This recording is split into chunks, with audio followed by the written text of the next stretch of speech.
Nabi itu kata Ibnu Abbas, ini sunnah nih ya, kalau dikerjakan, ikut sunnah Nabi, dikerjakan dapat bukan hanya pahala, dapat cinta Allah.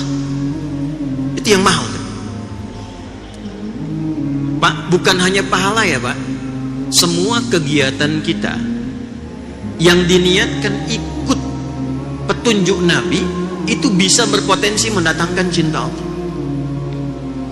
Bangun, ikut cara bangunnya Nabi. Mau minum, ikut cara minumnya Nabi. Diniatkan ingin ikut Nabi.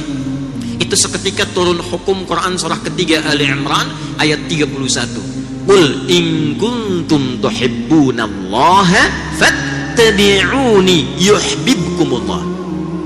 Viralkan Muhammad, jika ada orang yang serius mencintaiku, buktikan cinta hambaku kepadaku dengan mengikuti contoh dan jalan hidupku. Ketika ikut diikuti, Allah turunkan cintanya kepada kita. Jadi kalau cinta Allah sudah turun Pak Ibu, itu selesai. Dosa diampuni, rahmat diberikan, rizki dilimpahkan, ya. Belum kita berpikir minuman sudah dibagikan, itu rahmat itu. Rahmat kan masuk masjid tuh baca rahmat kan, Allahumma ftahli abwaba rahmat. Ketika rahmat datang, semua datang. Ayo bagikan tuh. Baik, balik ya. Maka kata Ibnu Abbas itu adalah kebiasaan Nabi sallallahu alaihi wasallam. Satu, kalau beliau bangun tidur, beliau duduk terlebih dahulu. Di sunnah. Bukan hanya cara tapi sunnah. Diikuti, dituliskan pahala, potensi cinta Allah. Duduk. Ya, bangun tidur, good terus duduk. Kan barusan dibilang, nggak ada orang bangun tidur langsung mandi itu. Ya, bangun tidur, ganti liriknya tuh di TK-TK Aisyah ya, sesuai dengan sunnah dan hadis. Nabi bangun tidur, good terus duduk. Dalilnya Abu Daud nomor hadis 1367, rawinya Ibnu Abbas. Bikin status tuh.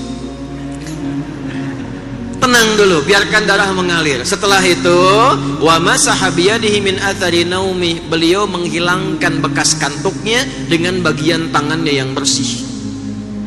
Ini penting kalimat ini karena nanti ada hadis lain, jika Anda bangun tidur maka cucilah tanganmu, karena engkau tidak tahu kemana tangan itu berkelana saat engkau tidur itu. Karena itu redaksinya bagian tangan yang bersih, hilangkan bekas ngantuk. Jadi bukan langsung baca doa, kantuknya hilang dulu, supaya baca doa dalam keadaan sadar, paham tentang apa yang dibaca. Jadi bukan kita baru bangun kondisi ngantuk langsung baca doa. Biasanya kalau bangun jam 3 alhamdulillahilladzi ahyananya iya, tapi begitu amatana panjang. Alhamdulillahilladzi ahyana, jam 3 ba'dama amatana. Nah, begitu amatana dibuka udah jam 5 tuh. Nggak sadar. Apalagi adzannya yang subuh itu naumnya yang panjang. Di Madinah Ustaz sholatnya yang panjang kan? Saya kemarin di Madinah tuh saya cek lagi, oh betul sholatnya yang panjang pas adzan subuh tuh. As-salatu khairum minan naum. Masjid Nabawi. Begitu ke Sidoarjo kenapa naumnya yang panjang? As-salatu khairum minan naum. Tidur lagi kita. Karena itu kita sadar dulu, sadar, hilangkan bekas ngantuk. Nah ini poinnya. Kalau kita pindah ke Al-Bukhari, riwayat Muaz bin Jabal dan Jundub bin Junadah radhiyallahu taala anhuma, diseling dengan doa dulu, alhamdulillahilladzi ahyana ba'dama amatana wa ilaihin nusyur. Itu belum selesai. Setelah itu faqara'a khawatim Ali Imran, maka beliau mengajarkan kita membaca, menelaah 11 ayat terakhir surah Ali Imran.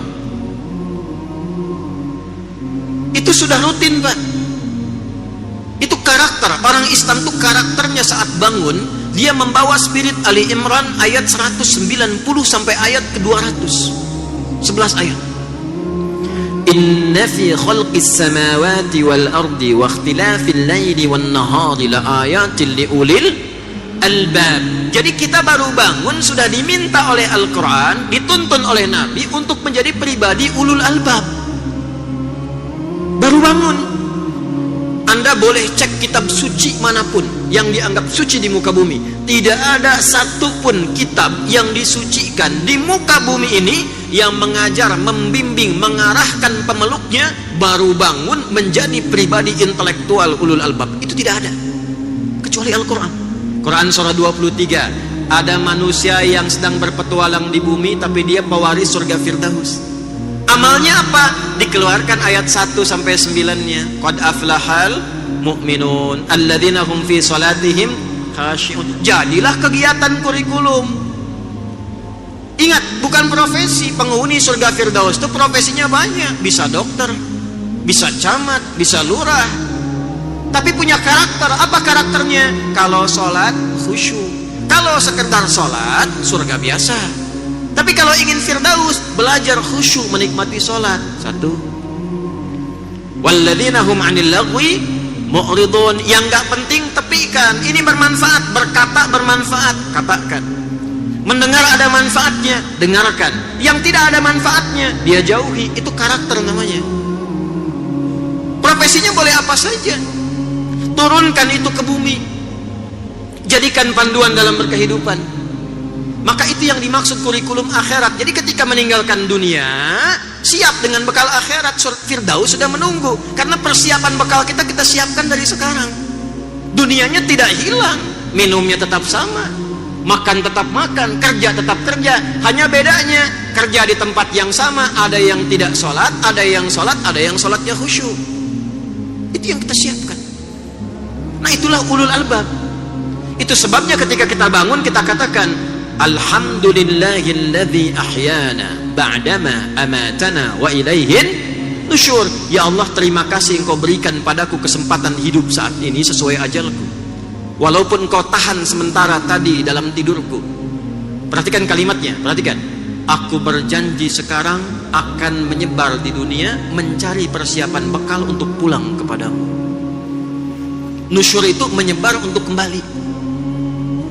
Wa ilaihin nusyur, aku sekarang ingin menyebar untuk cari bekal persiapan pulang kepadamu.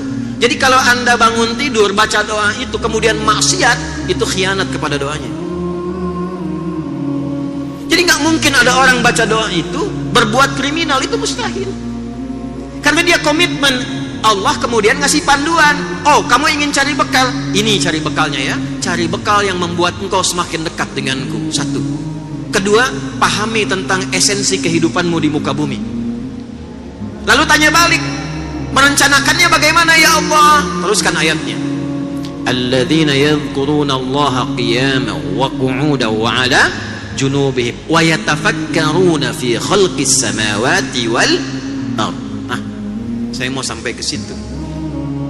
Ulul albab itu dia menyiapkan bekal untuk pulang kepada Allah. Apa yang dia lakukan?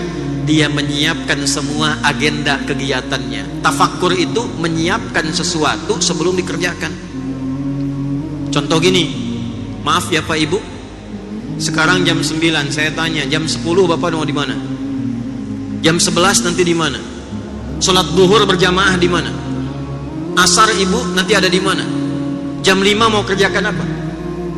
Jam 7 ada di mana? Malam nanti mau baca Quran berapa halaman? Hari ini sedekah mau berapa? Sudah ada belum? Ulul albab itu dia rinci, bangun tidur sudah jelas agendanya. Maka itu waktunya disebut dengan subuh. Subuh itu dari kata asbah, yang sudah siap rencana dan kegiatannya. Nah, dalam rangka merencanakan kegiatan itu mesti ada titik pusat yang membuat kita semakin dekat dengan Allah, yang menjadikan kegiatan kita terkoreksi, yang menjadikan semua aktivitas kita menjadi tenang kembali, yang membuat kebahagiaan kita datang dengan cepat. Mesti ada satu titik yang kalau kita ada persoalan balik ke situ lagi. Kalau kita ingin memulai dimudahkan datangnya ke situ. Itulah masjid.